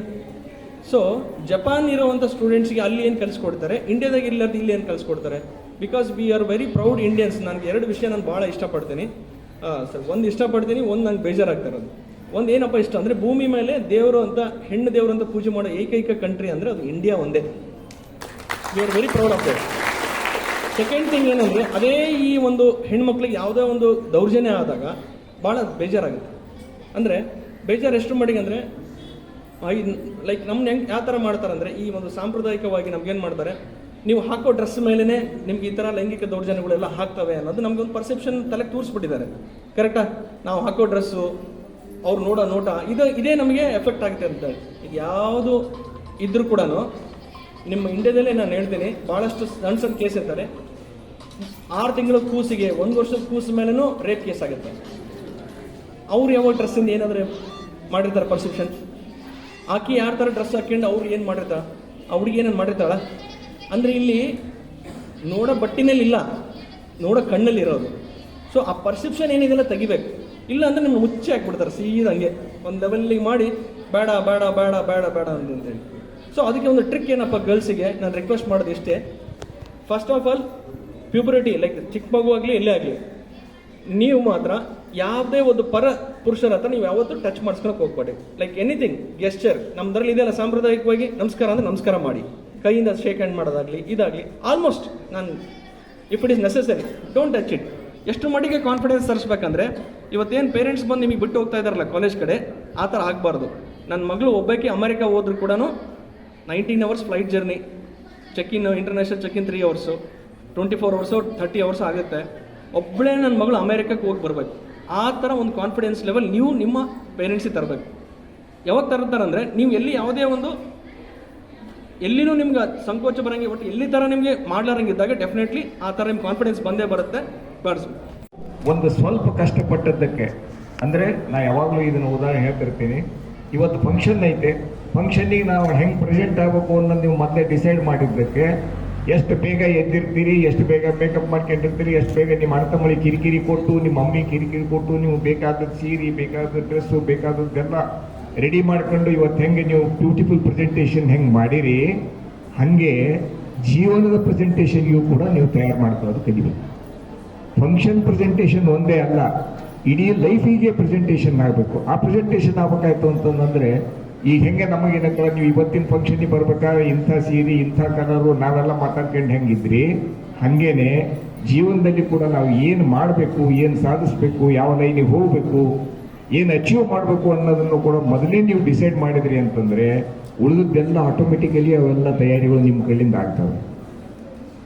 ನಿಮಗೆ ಮೊದಲೇನಂತಂದ್ರೆ ಅದು ನಿಮ್ಮ ಮನಸ್ಸಿನಲ್ಲಿ ಬರಬೇಕದು, ನಾನು ಇದನ್ನು ಆಗಬೇಕು, ನಾನು ಹಿಂಗೆ ಮಾಡಿ. ಬರೀ ಮನೆಗೇನಿದ್ದಲ್ಲ PUC ಪಾಸ್ ಆದ್ರಂತ BCom ಹಾಕಿದ್ವಿ, BCom ಆತಂತಂದೇಳಿ MCom ಮಾಡ್ತೀವಿ, ಇರಲಿಲ್ಲ ಅಂತಂದ್ರೆ ಅವರು ತಂದೆ ತಾಯಿಗೆ ಬಿಟ್ಬಿಡ್ತೀವಿ, ನಿಮ್ಮ ಮುಂದಿನ ಏನು ಸ್ಟೆಪ್ ನಿಮ್ಮದು, ಇದು ನಂದಲ್ಲ, ಡಿಗ್ರಿ ಮುಗಿಸಿನಿ, ನೀವೇನು ಮಾಡ್ತೀರಿ ಮಾಡ್ರಿ ಅಂತಂದೇಳಿ ಮದುವೆಗೆ ತಯಾರಾಗಿ ಕುಂದ್ರೋದು ಒಂದೇ ಜೀವನ ಅಲ್ಲ. ಜೀವನ ಅಂತಂದ್ರೆ ಅದರಲ್ಲೂ ಕೂಡ ಮೊದಲು ಒಂದು ಕಾಲ ಇತ್ತು, ಹೆಣ್ಮಕ್ಳಿಗೆ ಏನೈತೆಲ್ಲ ಮನೆಯೇ ಮಂತ್ರಾಲಯ ಅಂದಂಗೆ ಮನೆಗೇನೆ ಎಲ್ಲದು ಅನ್ನೋದು ಈಗ ಹಂಗಿಲ್ಲ. ಜೀವನದಲ್ಲಿ ಎಲ್ಲ ಫೀಲ್ಡಲ್ಲಿಯೂ ಕೂಡ ಸಾಧನೆ ಮಾಡಿದವರಿದ್ದಾರೆ. ನಿಮ್ಗೆ ಯಾಕೆ ಇದು ಪ್ರೆಸೆಂಟೇಷನ್ಗೂ ಕೂಡ ಅದರದೇ ಆದಂಥ ಒಂದು ಲಿಮಿಟ್ ಇದೆ. ಈಗ ನೀವು ಮೊನ್ನೆ ಪೇಪರ್ನಲ್ಲೆಲ್ಲ ಓದಿರ್ಬೇಕಲ್ಲ, ಅನಿಲ್ ಅಂಬಾನಿ ಅವರು ಮಗನ ನಗ್ನ ಮಾಡಿದ್ರು, ಮದುವೆ ಮಾಡಿದ್ರೆ ಕೋಟಿಗಟ್ಟಲೆ ಏನೈತೆಲ್ಲ ಬಂದವರಿಗೆಲ್ಲ ಪ್ರೆಸೆಂಟೇಷನ್ ಬಂದವರೆಲ್ಲ ಏನು ಬಂಗಾರದ ಈ ಡೈರೆಕ್ಟ್ ಅವ್ರೇನು ಜ್ಯುವೆಲ್ರಿ ಶಾಪ್ಲಿಂದ ಅಲ್ಲಿ ಬಂದಾರೇನೋ ಅನ್ನೋಷ್ಟರ ಮಟ್ಟಿಗೆಲ್ಲ ಶ್ರೀಮಂತರೇ ಬಂದಿದ್ರು. ಆ ಫಂಕ್ಷನ್ನಿಗೆ ನಮ್ಮ ಸುಧಾಮೂರ್ತಿಯವರು ಹೋಗಿದ್ರು. ಅವ್ರು ಏನು ಇಟ್ಕೊಂಡಿದ್ರು, ಸಿಂಪಲ್ ಸ್ಯಾರಿ ಉಟ್ಕೊಂಡು ಒಂದೇ ಮಾಂಗಲ್ಯ ಸೂತ್ರ ಬಿಟ್ಟರೆ ಬೇರೆ ಒಂದು ಆಭರಣ ಅವ್ರ ಮೈ ಮೇಲೆ ಇದ್ದಿಲ್ಲ. ಆ ಫಂಕ್ಷನ್ನಲ್ಲಿ ಬಂದವರು ಎಲ್ಲರೂ ಯಾರೂ ಸುದ್ದಿ ಆಗಲಿಲ್ಲ, ಆದ್ರೆ ಸುಧಾಮೂರ್ತಿ ಅವರ ಸರಳತೆ ಇಡೀ ದೇಶ ತುಂಬ ಸುದ್ದಿ ಆಯಿತು. ಹಂಗೆ ನಿಮ್ಮ ಒಂದು ವೈಶಿಷ್ಟ್ಯತೆಯನ್ನು ನೀವು ಪ್ರೆಸೆಂಟ್ ಮಾಡಿದರೆ ನೀವು ಸುದ್ದಿ ಆಗ್ತೀರಿ, ಸಾಧನೆ ಮಾಡ್ತೀರಿ. ಅದಕ್ಕೇನೈತಲ್ಲ ರ್ಯಾಂಕು ಮೊದಲೇ ನಮಗೆ ಮೊದಲನೇದೇನೆಂದ್ರೆ, ಈ ಪ್ರಾರಂಭ ಮಾಡೋ ಕಾಲಕ್ಕೆ ಹೇಳ್ಬೇಕಾಗಿತ್ತು, ಇನ್ನೊಮ್ಮೆ ಹೇಳ್ತೇನೆ, ನಮ್ಮ ಏನು ಒಂದು ಈ ಮಹಿಳಾ ಕಾಲೇಜಿನ ಈ ಸಿಬ್ಬಂದಿ ವರ್ಗ ಇದೆ, ಪ್ರಾಚಾರ್ಯರಿದ್ದಾರೆ, ಅವರೆಲ್ಲರಿಗೂ ಕೂಡ ಹೃತ್ಪೂರ್ವಕವಾದಂಥ ಅಭಿನಂದನೆಯನ್ನು ಸಲ್ಲಿಸ್ತೇನೆ. ವಿದ್ಯಾರ್ಜನೆಯ ಮೂಲಕ ನಮ್ಮ ಬದುಕನ್ನು ಆದರ್ಶಮಯವಾಗಿಟ್ಟುಕೊಂಡು ಉತ್ತಮವಾಗಿರ್ತಕ್ಕಂಥ ಜೀವನವನ್ನು ಸಾಗಿಸಬೇಕೆನ್ನುವುದು ಮುಖ್ಯ ಗುರಿ. ಅದರಲ್ಲಿ ವಿಶೇಷವಾಗಿ ಹೆಣ್ಮಕ್ಕಳಿಗೆ ಈ ಶಿಕ್ಷಣ, ಸಂಸ್ಕಾರ, ವಿದ್ಯೆ ಇತ್ತು ಅಂತಂದರೆ ಕೇವಲ ಅವರೊಬ್ಬರೇ ಬದುಕುವುದರ ಜೊತೆಗೆ ಇಡೀ ಕುಟುಂಬವನ್ನೇ ಸಾಕ್ಷರಮಯವಾಗಿ ವಿದ್ಯಾವಂತರನ್ನಾಗಿ ಸುಸಕ್ಷತ್ರನಾಗಿ ಮಾಡತಕ್ಕಂಥ ಶಕ್ತಿ ಹೆಣ್ಮಕ್ಕಳಲ್ಲಿದೆ. ಅದಕ್ಕೇ ಆ ಹೆಣ್ಮಕ್ಕಳಿಗೆ ವಿಶಿಷ್ಟವಾಗಿರ್ತಕ್ಕಂಥ ಗೌರವ ನಮ್ಮ ದಂಡರಾಜರು ಹೇಳಿದರು, ಯಾವ ಜಗತ್ತಿನೊಳಗೂ ಇಲ್ಲ ಹೆಣ್ಮಕ್ಕಳಿಗೆ ಗೌರವ ಕೊಡೋದು. ಆದರೆ ನಮ್ಮ ದೇಶದಲ್ಲಿ ಮಾತ್ರ ಹೆಣ್ಮಕ್ಕಳನ್ನ ಮಾತೃ ಸ್ಥಾನದಲ್ಲಿ ನೋಡ್ತಾ ಇದ್ದೇವೆ, ಗೌರವ ಸ್ಥಾನದಲ್ಲಿ ನೋಡ್ತಾ ಇದ್ದೇವೆ. ಎತ್ತರದಾನಂತೆ ಪೂಜೆಯಂತೆ ತಕ್ಕಂತೆ ದೇವತಾವಾಗಿ ಎಲ್ಲಿ ಹೆಣ್ಣುಮಕ್ಕಳ ಪೂಜೆ ಆಗ್ತಾ ಇದೆ ಅಲ್ಲಿ ದೇವರು ಇದಾನೆ ಅಂತ ತಿಳ್ಕೊಂಡು ಈ ವೇದದ ಮಾತಿನಂತೆ ಬಹುಶಃ ಹೆಣ್ಮಕ್ಕಳನ್ನ ಬಹಳ ಗೌರವದಿಂದ ಕಾಣುವುದು ಇಡೀ ನಮ್ಮ ಭಾರತ. ಈ ಒಂದು ದೃಷ್ಟಿಯಲ್ಲಿ ಇಟ್ಟುಕೊಂಡು ಹೆಣ್ಮಕ್ಕಳಿಗೆ ವಿಶೇಷವಾಗಿರ್ತಕ್ಕಂಥ ಆದ್ಯತೆಯನ್ನ, ಮಾರ್ಗದರ್ಶನವನ್ನ, ನೀತಿ ಪಾಠವನ್ನ ಹೇಳಿ ಉತ್ತಮವಾಗಿರ್ತಕ್ಕಂಥ ಆದರ್ಶ ಮಹಿಳೆಯನ್ನ ಮಾಡುವಂತ ಜವಾಬ್ದಾರಿ ಈ ಸಮಾಜದ. ಜೊತೆಗೆ ಈ ಕಾಲೇಜಿನಲ್ಲಿ ಬಂದಿದ್ದೀರಿ, ಪ್ರವೇಶ ಆಗಿದ್ದೀರಿ. 10ನೇ ವರ್ಷದ ವಿದ್ಯಾರ್ಥಿಗಳಿಗೆ ನೀವು ಕಾಲೇಜಿನೊಳಗೆ ಕರ್ಕೊಂಡ್ರಿ, ಅವ್ರನ್ನ ಸ್ವಾಗತ ಮಾಡಿದ್ರಿ.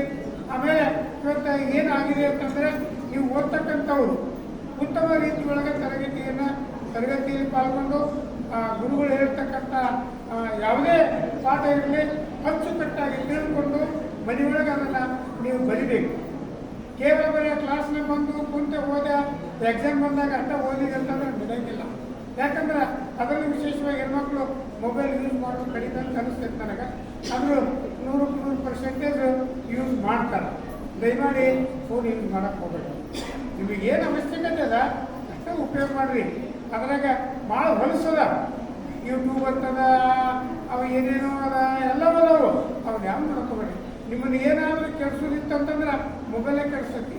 ಮೊಬೈಲ್ ಕಣ್ಣು ಹತ್ತಿದ್ರೆ ಅಂತಂದ್ರೆ ನಿಮ್ಮನ್ನು ಮ್ಯಾಲೆ ಎಳ್ಸೇ ಕೊಡೋದಿಲ್ಲ. ಅದಕ್ಕೆ ಆದಷ್ಟು ವಿದ್ಯಾರ್ಥಿ ಜೀವನದೊಳಗೆ ಮೊಬೈಲ್ ಕಡಿಮೆ ಮಾಡಿರಿ. ದಿವಸಕ್ಕೆ 5ರಿಂದ 6 ತಾಸು ಓದುವಂಥ ಹವ್ಯಾಸ ಇಟ್ಕೊಳ್ರಿ. ನೀವು 5ರಿಂದ 6 ತಾಸು ಹೋದ್ರಿ ನಿಮಗೆ ನಿಜವಾಗಿ ನೀವು ರ್ಯಾಂಕ್ ಬರ್ತೀರಿ, ಒಳ್ಳೆ ಅಂಕದಲ್ಲಿ ಪಾಸ್ ಆಗ್ತೀರಿ. ಇಲ್ಲ ಅಂತಂದ್ರೆ ನೀವು ಸುಮ್ಮನೆ ಬಂದು ಮನೆಗೆ ಹೋಗೋದು, ತಂದೆ ತಾಯಿಗಳಂತೂ ನಿಮಗೆ ಹರಿದ ತಪ್ಪಿಗೆ ನಿಮಗೆ ಓದಿಸ್ಬೇಕಾಗತ್ತ, ಖರ್ಚು ಮಾಡಿ ಮತ್ತೊಂದು ಮನೆಗೆ ಕೊಡ್ಬೇಕಾಗತ್ತ. ಅದು ನಾನೇನು ಹೇಳ್ತೀನಿ, ಹೆಣ್ಮಕ್ಳು ನಿಮ್ಮ ಸ್ವಂತ ಕಾಲ ಮೇಲೆ ನಿಲ್ಲುವಂಥ ಒಂದು ಸಾಮರ್ಥ್ಯವನ್ನು ಪಡಿಬೇಕು.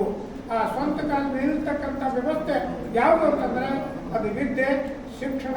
ಅದು ನಿಮ್ಮ ಜವಾಬ್ದಾರಿಯುತವಾಗಿರ್ತಕ್ಕಂಥ ಒಂದು ವ್ಯವಸ್ಥೆ. ನಾಳೆ ನೀವು ಇವತ್ತು ಜೀವನ ಹಿಂಗೆ ಆಗ್ತದೆ ಅಂತ ಹೇಳೋಕ್ಕಾಗೋದಿಲ್ಲ. ಪ್ರಸಂಗ ಬಂದ ಮೇಲೆ ಸ್ವಂತ ಕಾಲ ಮೇಲೆ ನಾನು ನಿಂತು ದುಡಿದು ನಮ್ಮ ಕುಟುಂಬವನ್ನೇ ನಾನು ನಡೆಸ್ತೀನಿ ಅಂತ ಧೈರ್ಯ ಹೆಣ್ಮಕ್ಕಳಿಗೆ ಬರಬೇಕು. ಅದಕ್ಕೇ ಒಬ್ಬ ತಾಯಿಗೆ ಶಿಕ್ಷಣ ಕೊಟ್ಟರೆ 100 ಜನರಿಗೆ ಶಿಕ್ಷಣ ಕೊಟ್ಟ ಹಾಗೆ ಅನ್ನೋ ಹಾಗೆ ಬಹುಶಃ ಇವತ್ತು ಯಾಕೆ ವಿಶೇಷವಾಗಿ ಹೆಣ್ಮಕ್ಳು ಇವತ್ತೆಲ್ಲ ರಂಗದಲ್ಲಿ ಮುಂದಾರ, ಪೈಲಟ್ ಆಗಿದ್ದಾರೆ, ಸೇನೆಯಲ್ಲಿದ್ದಾರೆ, ಇವತ್ತು ಡ್ರೈವರ್ ಆಗಿದ್ದಾರೆ, ಕಂಡಕ್ಟರ್ ಆಗಿದ್ದಾರೆ, ಆಟೋ ಓಡಿಸ್ತಾ ಇದ್ದಾರೆ.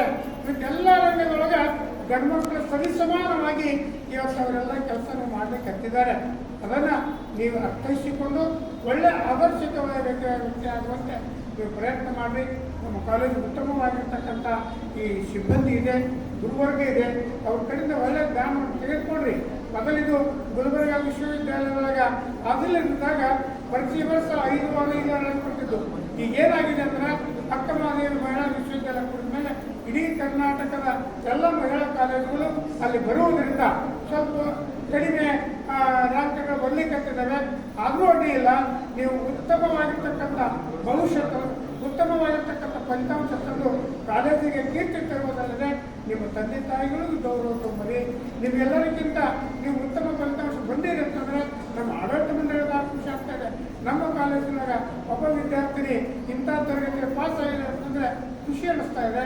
ಅದಕ್ಕೆ ಆ ಒಂದು ವ್ಯವಸ್ಥೆ ಒಳಗೆ ನೀವು ಪಾಲ್ಗೊಂಡು ಕೇವಲ ಬರೀ ಓದು, ಆಟ, ಪಾಠ ಇವೆಲ್ಲವನ್ನ ನಿಮ್ಮ ಜೀವನದಲ್ಲಿ ಅಳವಡಿಸಿಕೊಂಡು ಉತ್ತಮ ವಿದ್ಯಾರ್ಥಿಗಳಾಗಿ ಉತ್ತಮ ಭವಿಷ್ಯವನ್ನು ರೂಪಿಸಿಕೊಳ್ಳುವಂಥ ಆದರ್ಶಕವಾಗಿ ಹೆಣ್ಮಕ್ಳಾಗಲಿ ಅಂತ ಒಂದು ವ್ಯವಸ್ಥೆಯನ್ನು ಭಗವಂತ ನಿಮ್ಮೆಲ್ಲರಿಗೆ ಕಲ್ಪಿಸಿಕೊಡ್ರಿ.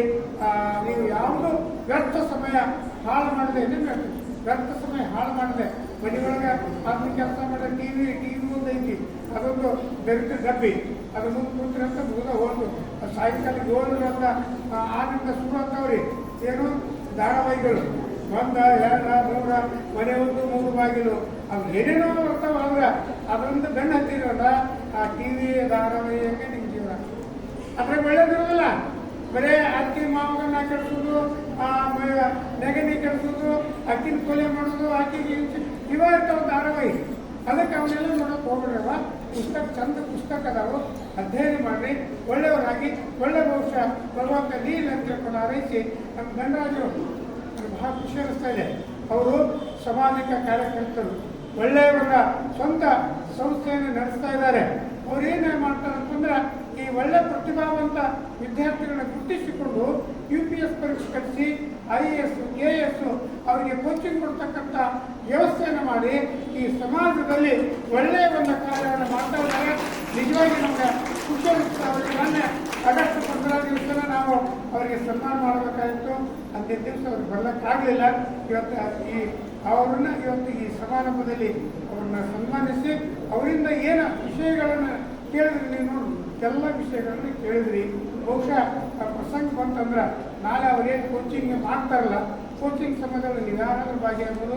ಮತ್ತು ನಾನು IAS ಆಗಬೇಕು, KS ಆಗಬೇಕು, ಇನ್ನು ಒಳ್ಳೆ ಒಂದು ನಾನು ಕೋಚಿಂಗ್ ತೊಗೊಂಡು ಒಂದೊಂದು ಒಳ್ಳೆ ಕೋರ್ಸ್ ತೊಗೋಬೇಕು ಅನ್ನೋ ವಿಚಾರ ಇತ್ತಂದ್ರೆ ಅವರು ನಿಮಗೆ ಸಹಾಯ ಮಾಡ್ತಾರೆ ಅಂತ ಹೇಳಿ ಈ ಒಂದು ಇಲ್ಲಿವರೆಗೆ ಇವೆಲ್ಲ ಕೂರ್ತೀರಿ. ಬಿಸಿಲು ಐತಿ ಕರೆ, ಆದರೂ ಊಟದ ಸಮಯ. ಭಗವಂತ ನಿಮಗೆಲ್ಲ ಒಳ್ಳೆಯದು ಮಾಡಂತ ಹಾರೈಸಿ ನನ್ನ 4 ಮಾತುಗಳಿಗೆ